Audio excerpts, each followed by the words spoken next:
The Tom Woods Show, episode 2360. Prepare to set fire to the index card of allowable opinion. Your daily dose of liberty education starts here. The Tom Woods Show. Hey folks, believing that the end of the world might be a bad thing that we should try to avoid is not a Russian talking point. But if we are going to avoid World War III, it's important for Americans to understand what's been left out of the CIA's narrative about Russia and Ukraine. Coming to the rescue here is my brand new free ebook, Your Facebook Friends Are Wrong About Ukraine. Pick it up at wrongaboutukraine.com.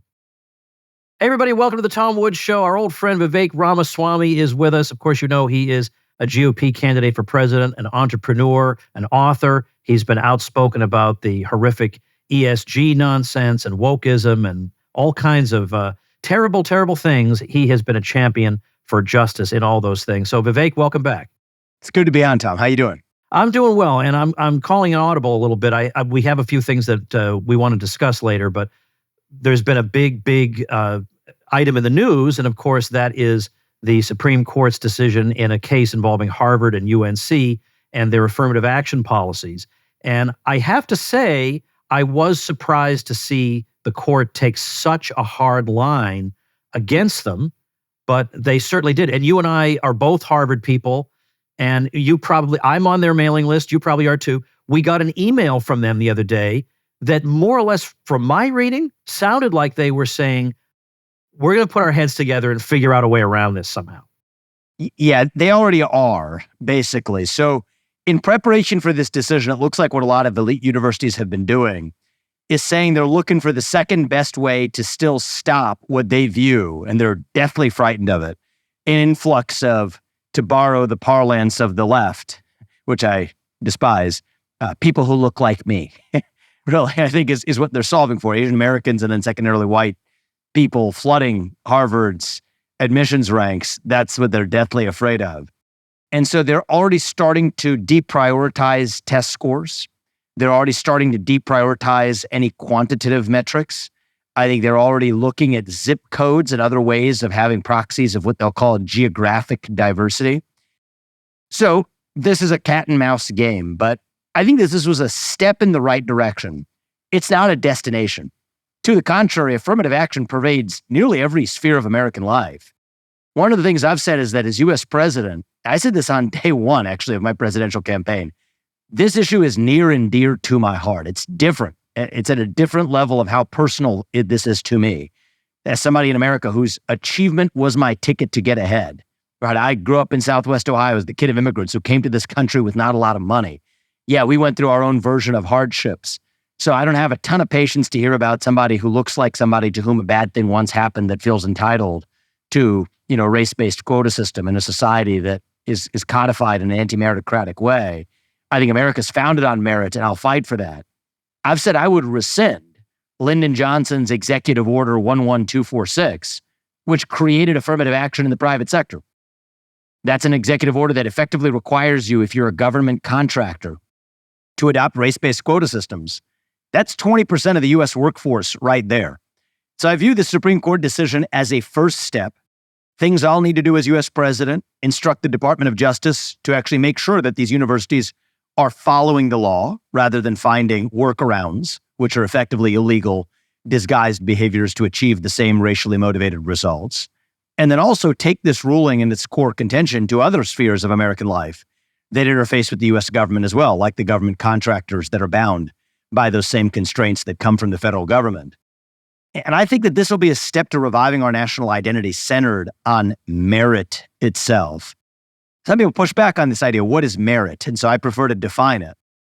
Merit to me is a system where anybody, you, me, anybody else, is free to achieve our own God-given potential. Whatever that is, maybe it's in music, maybe it's on a sports field, maybe it's in a classroom, to achieve the maximum of your God-given potential without any other human being or man-made system getting in your way. That's meritocracy. And to me, that's part of the heart of what it means to be American. Well, what about, I had a daughter who said, couldn't they devise a program that might give a leg up, let's say, to somebody for financial reasons? Because, if we substitute class for race, what would be the objection to a program like that? Or why don't we have that kind of program? And I said, well, regardless of the merits of that program, I think the reason we don't have it is that the system we have now is designed to be a spoil system. I mean, the people who advocate it use a lot of flowery language about opportunity, but they don't really mean that. They mean my group should get more. And that's right. So that's why they're not thinking this way. But you say you came from, so you're not only a racial minority, but you came from some financial hardship. Would you favor some kind of thing whereby people coming from, a hard luck kind of background might be given some kind of leg up?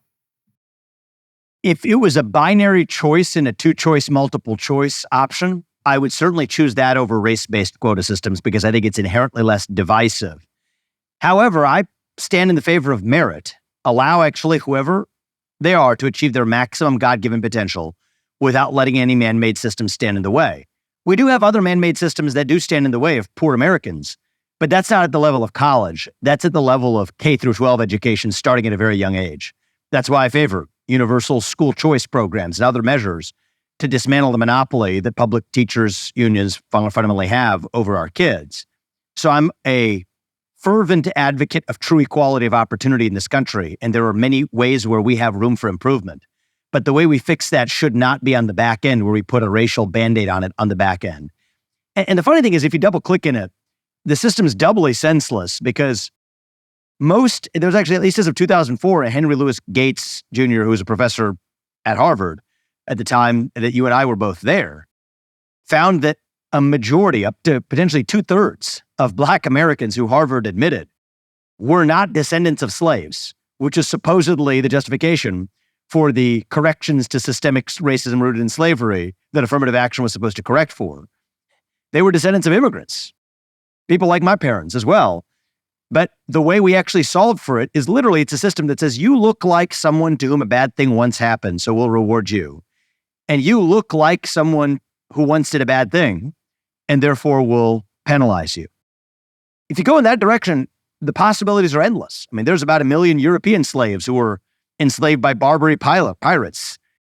That is not quite as many as passed the transatlantic trade, but even more who did pass the slave trade into the Middle East. And so, Chinese Americans who laid railroads as forced labor in this country, Japanese Americans who were interned, Jewish Americans who have been discriminated against by many institutions ranging from Harvard.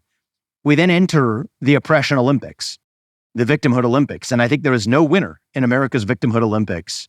America loses in the end. Maybe China wins, you could argue, because they don't play these games over there. But the reality is restoring colorblind merit is absolutely the way that we thrive as a society. And then restore equality of opportunity starting at a young age through equal access to high quality early education. I heard that last week you appeared at a rather unusual, but yet 20-year strong libertarian event called Pork Fest. And so I do want to talk a little bit about the sorts of things you said there, but do you want to just share your frank appraisal of that event? I felt like I was at home, to be honest. I was a libertarian. Actually, back when I was at Harvard, it's an era I've left behind me where I said I was a libertarian rapper, but I used to go to spoken word and a bunch of other open mic nights at Harvard, and I would usually bring my libertarian verses with me. And so, for me, this is a familiar audience. For a lot of conservatives, it's like, wait, you're saying the market can do what unto itself? These aren't unfamiliar arguments. These are deeply familiar arguments. The main reason I call myself a conservative, and I am a conservative today, is that I care more about than just the relationship between the state and the individual. On most questions, I have quite strong libertarian leaning instincts, but I also, independently of the state, do care about culture, the cultivation of virtue. Things that, by the way, Adam Smith or even Ron Paul do care about deeply as well, but for whatever reason, I think the categorizations, I think labels are confining, but I would more call myself a conservative today than a libertarian, even though I share a lot of the instincts in common.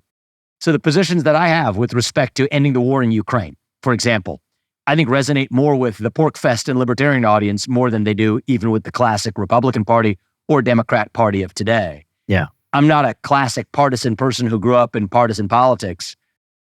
I'm a citizen who thinks independently, and I'm in this race to actually bring a fresh, yes, pro-American perspective. I think the Republican Party is the best vehicle I can use to advance that, to actually win the presidency and lead a national revival. But, Pork Fest wasn't some foreign experience to me. I actually felt pretty much at home for most of the day, and we had a good time. That's good. Well, I'm living proof that you can be a libertarian and worry about things other than just the individual and the state. We are not trying to put forth a full philosophy of life. It's just don't use violence with people. Then you can have your views on aesthetics and culture and whatever separately, which is exactly what I do. Now, while you were there, you talked about, or you made mention of, several controversial individuals, people the establishment on both sides considers to be radioactive. But yet you, I think alone of the candidates have made it clear that you would pardon Julian Assange and Edward Snowden. So I'm getting Yes. Is there another person in the race who has pledged to do that? No, there is not.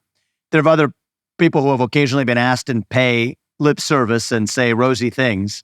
But I think that I'm at a place where I've studied the cases. I've reflected deeply on the law. I think it's an injustice to have two tiers of justice in this country. That's fundamentally what we have today. And this is part of a broader vision for me of restoring one rule of law applied equally to all Americans. And I think that Edward Snowden and Julian Assange should be free men. So specifically, I would call it a commutation of sentence. They will be free men, is what I will say. In the Snowden case, there's legal technicalities of what you call a pardon versus not, but clemency for all of them. Ross Ulbricht falls in the same category. There's others I could put on the list. Douglas Mackey, I'd put in that category. Donald Trump, who's my competitor in this race, I would put in that category if he's convicted on either of the two charges that he's been indicted on. And I think that the reason why is that America is not a country, should not at least be a country, I should say, where the party in power uses police force to arrest disfavored political opponents, be that Eugene Debs, be that protesters of a different political persuasion during the McCarthyist era, be that Martin Luther King, who was threatened to commit suicide by a politicized FBI under J. Edgar Hoover, be it the individuals that we mentioned today. That's not what America should be. And I'm proud to be a president with a spine to say that I will issue pardons accordingly. I will grant clemency accordingly. I will make sure that we have one rule of law in this country. The pressure on you not to do that would be overwhelming, because I heard, through the grapevine, that Trump may have been inclined to at least grant clemency to Ross Ulbricht, as an example. And then it didn't happen because the Justice Department basically just told him, there's no way you can do that. So Donald Trump is Donald Trump. I mean, he's supped in happy concord with world leaders and billionaires and whatever. Why are you going to be a tougher nut for them to crack than Donald Trump? I'm grounded in first principles and moral authority more than just vengeance and grievance. And I think we go further when we're grounded in a principled foundation. I've met Ross's mom twice now. The first time I met her, I knew enough about the case. She educated me further. I didn't make a commitment at our first meeting. Studied up on it, but by the time I met with her more recently, it was at PorkFest. It was a separate side room we set up for me to sit down with her. I looked her in the eye, I made a promise. I said that he would be a free man on January 20th, 2025, when I take office. I can only keep that promise if I do take office. But if I do take office on that date, I don't wait for the back end to avoid the politicized prosecution, politicized consequences for me. I've said that Julian Assange, Edward Snowden, Ross Ulbricht, and the other names I've mentioned and more we will add to that list are free men on that date. That's what it means to set a national tone for this country. If we're going to unite this country, we have to open our eyes to what we've done wrong. I'm not a kumbaya, let's get along, hold hands, and ignore the past and move to the future guy. I think we have to see the past with clear eyes. I think we have to own up to that past. And then I think we set the best foundation we possibly can for actually then moving forward and looking to the future. So I'm not moved by grievance, but I am moved by a commitment to justice grounded in first principles.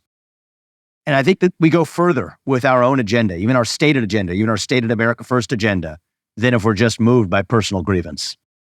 Hey everybody, quick message from our sponsor, Monetary Metals, where our old friend Jeff Deist, formerly of the Mises Institute, is now working. This is a company I've been using for a year or two probably, and the idea of it is this. We all know the direction the dollar is going in. Many of us own some gold, but we own that gold by, putting it in a box somewhere or hiding it or whatever, but it just sits there. But what if that gold could actually generate interest instead of just sitting there? Well, you can grow your gold year after year with Monetary Metals, which offers interest on gold paid in more ounces of physical gold.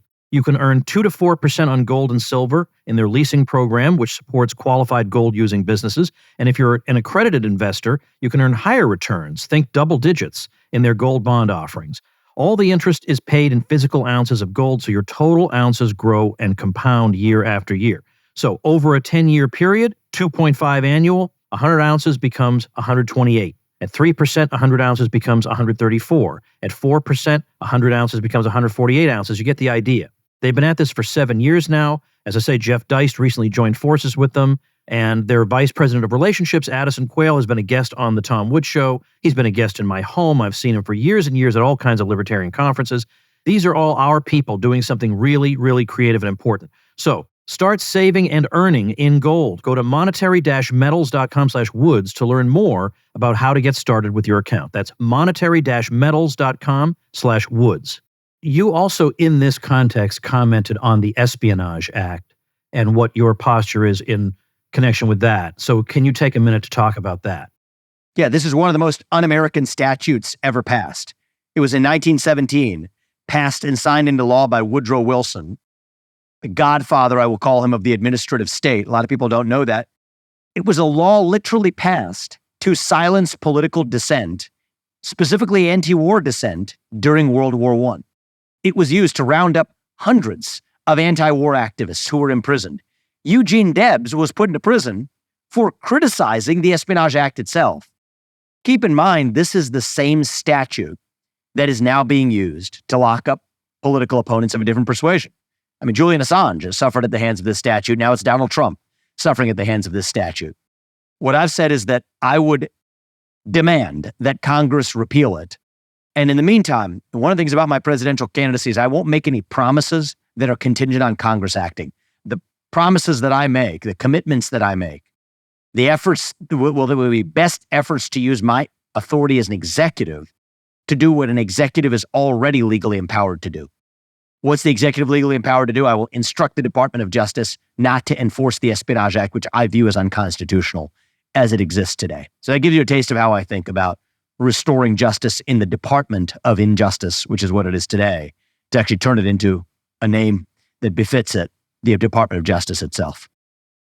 Back in my Harvard days, I did something kind of interesting. I applied for a program at the Kennedy School of Government whereby 3 people, it would be somebody playing Ross Perot, somebody playing George H.W. Bush, and somebody playing Bill Clinton, would go to local schools and hold mock debates. So I was George H.W. Bush. And at the end of these debates, the other 2 people debating with me said, "You are a better Bush by far than the actual Bush." And I said, "Yeah, I'm making the arguments he should make, but he won't make them."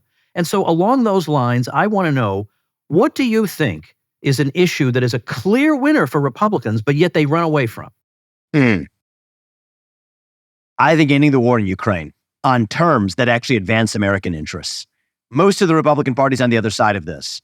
What I explain to people is, listen, you want to spend $200 billion abroad, or you want to spend it actually advancing American interests at home? And if you're going to end the Ukraine war, let's do it in a way that deters another war. Potentially the need for conflict over Taiwan and China. So here's how I would do it.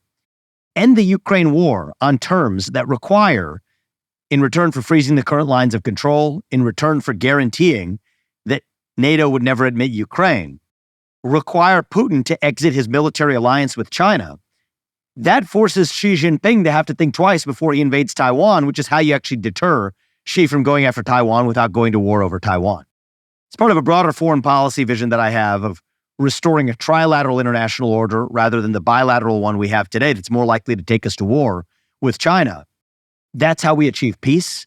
That's how we actually look ourselves and our parents of children in the eye and say that we're not going to send them to wars that don't advance the American interest, but instead deter wars in a way that actually do advance the American interest.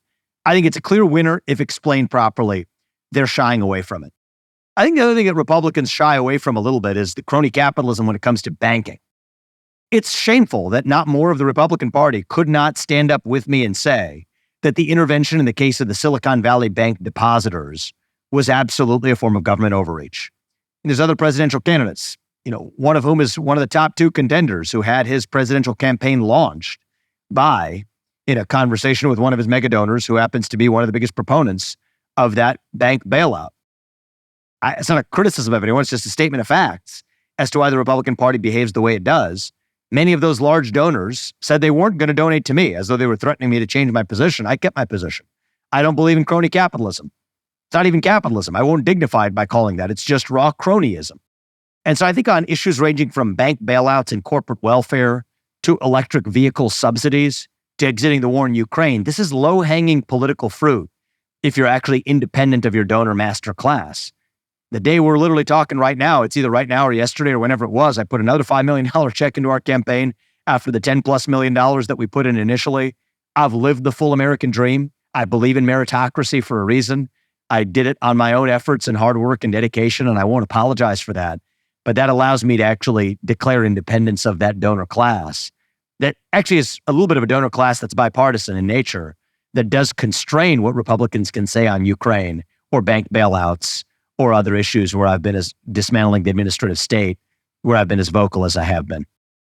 By the way, I'm going to tell you something I don't think I've told you before, but I have a supporters program, supportinglisteners.com, where people can support the show and they get little benefits in return. It's like Patreon, but it's my own thing. And that's how I prefer to do it. And the super top elite people who support me get something in the physical mail from me every month. And 1 month, I mailed out about 35 copies of Woke Inc. Because I thought, this is an interesting thing. I didn't know anything about you. I didn't know that I was ever going to interview you. I didn't know you were going to run for president. I just thought, well, is this kind of an interesting coincidence that it happened to turn out that way? Now, anyway, having I appreciate that. The flattery, getting the flattery out of the way, I just thought that was an interesting coincidence. Well, let's go back to the Harvard thing for just a minute, because some people are saying that this decision was made possible by Trump Supreme Court appointees, and that made the difference, and that's made the difference time and again, and that it'll make the difference in future cases. Maybe there'll be other cases relating to affirmative action in places other than education. So you, if you were president of the United States, would have to nominate Supreme Court justices. How would you decide? Where would you get the names from? By the end of this summer, I will be publishing our list of potential nominees, both to the Supreme Court as well as to appellate court positions. Something that people need to know. I'm not going to keep them in the dark. So I believe in transparency. I've already begun the process. I am actively vetting. Literally, there was one round of names begun to be presented to me yesterday. I'm actively vetting who will fill those seats. Okay, good. And the committee of law professors of, independent societies. It's not just the Federalist Society, but we've been in conversations with many different bodies to think about scoring systems, to get their input, who's spoken at their conferences, what have they said. We're being comprehensive, and by the end of the summer, I will publish the list. Okay. Well, now having said all that, I was thinking a few weeks ago, I had David Stockman on my show, and he was the head of the Office of Management and Budget under Ronald Reagan. But he was a young whippersnapper in those days, and he's still alive and kicking. And I asked him how he would have negotiated with Joe Biden on if he had been Kevin McCarthy. How would he have negotiated with Joe Biden when it came to the budget, the debt ceiling?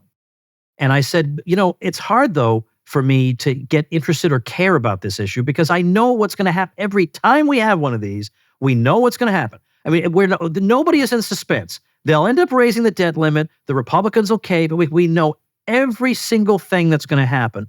And a large part of it is that discretionary spending is such a small sliver of the overall federal budget that it seems hopeless to ever really get that seriously under control. Do you think there really is any way to ever get it under control?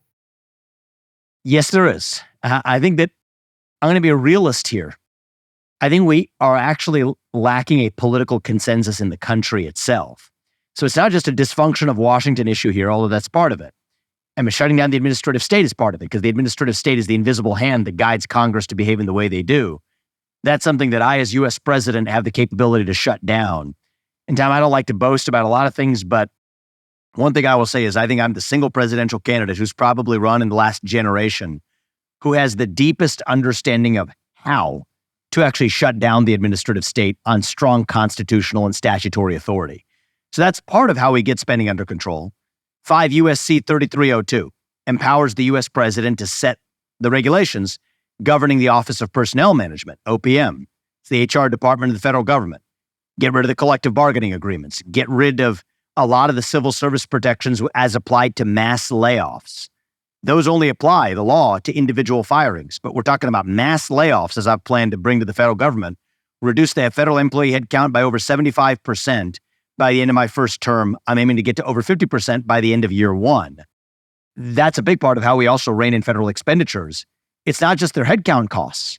When you have people that regularly show up to work in the federal government that shouldn't have had that job, they find things to do. Most of those involve spending money, which then show up in the appropriations that go to Congress. So that's a big root cause of this. But I think the other realist factor is we need to do this and build consensus in the country by delivering economic growth first. There's a chicken and egg problem. Lower spending means lower taxes, which spurs economic growth, but there's other ways to spur economic growth right now that are easy too. We've grown at less than 1% GDP growth this past year. That's what we're slated to deliver. We've grown at over 4% for most of our national history. I think we get back from 1 to 4 by unlocking American energy, drill, frack, burn coal, embrace nuclear, put people back to work. How? Don't pay them more to stay at home. And then third is reform of the U.S. Fed. I will restore a single mandate of dollar stability to the U.S. Federal Reserve. None of this playing God from on high, trying to hit 2 targets with 1 arrow of inflation and unemployment, abandon the Phillips curve mythology, and restore stability to the U.S. dollar against a basket of commodities: gold, silver, nickel, agriculture, and farm commodities. We have the commodity basket set. That's how you unlock GDP growth in the country. Once we're then growing at 4%, or even close to it, we then have national consensus to rein in a lot of that excess spending on entitlements and other areas. So that's a realistic vision of how to do it. And that's why, for me, it's more than a talking point. I've built businesses. I'm outside of politics. I actually am serious about getting this done. That's how we do it. Just one more thing, and it has to do with something you said about energy policy. Now, I have a lot of friends who will, regardless of whether they liked Trump or whether they thought he was too abrasive or whatever, they all agree that his energy policy was one of his strengths. And you just made mention of energy policy. Now, if I were to try to speak to somebody, if I were to try to speak to Greta Thunberg, for example, who really, honestly, truly appears to believe that a climate catastrophe is looming, no matter what evidence I bring to the table, I'm not going to make any progress. So people who are true believers are very, very difficult to reach. But there are a lot of people who are persuadable, who are in the middle, who realize that if you engage in some of these draconian policies, it's going to mean much, much higher bills for people, a lot of avoidable suffering. But they keep getting told that catastrophe will strike. And they're waiting for somebody to give them a persuasive sounding answer that seems reasonably in line with scientific fact. So how would you speak to those people? So you have Trump people. Yep, They already you. know. They're already on board with you. How do you speak to those persuadable I got you. So I think it's, as you said, grounded in facts and science. Let's talk about some facts. Are global surface temperatures going up? They appear to be by a little bit. Is that man-made? It appears to be, at least in part, though slightly more debatably, to carbon dioxide to man-made causes. However, let me share some other facts. I do not believe this is an existential risk for humanity. Carbon dioxide in the atmosphere is actually close to at an all-time low relative to most of human history. As recently as the 1970s, the belief was we were more likely to enter an ice age. That was actually the climate change concern as recently as the 70s. Today, it's global warming.